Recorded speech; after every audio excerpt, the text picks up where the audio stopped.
Hello guys, আসসালামু আলাইকুম। কেমন আছেন সবাই? আশা করি সবাই ভালো আছেন। আমি আল্লাহর রহমতে ভালো আছি। তো আজকে চলে এসেছি আমাদের লবণের মাঠে, দেখায় দিব আমরা লবণ কিভাবে তৈরি করি, লবণ কিভাবে উৎপন্ন হয়। তো এই যে দেখেন মাটির উপরে একটা পলিথিন দিছে। দেখেন পলিথিনের উপরে পানি দিয়া এই যে পানিগুলো দেখতেছেন, এই পানিগুলো হচ্ছে লবণ পানি। এই লবণ পানির মাধ্যমে নুন ফুটে। একটু ভালো করে দেখলে এই যে দেখেন লবণ ফুটতেছে, দেখেন এগুলো আর 2 দিনের ভিতর লবণ হয়ে যাবে। তো দোয়া করবেন ভাই সবাই, যাতে আমরা লবণ ব্যবসায় কোনো রকম লস না খাই।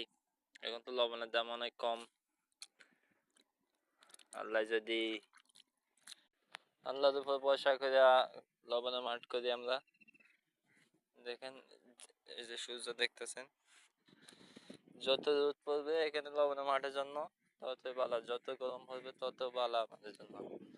এই যে এখন যেগুলো দেখতেছেন এগুলো হচ্ছে এখনো পলিথিন বিছানো হয় নাই, আর 2-1 দিনের ভিতরে এখানেও পলিথিন বিছানো হবে, সব জায়গায় পলিথিন বিছানো হবে। সবাই দোয়া করবেন যাতে লবণ ব্যবসায় কোনো লস না খাই আমরা।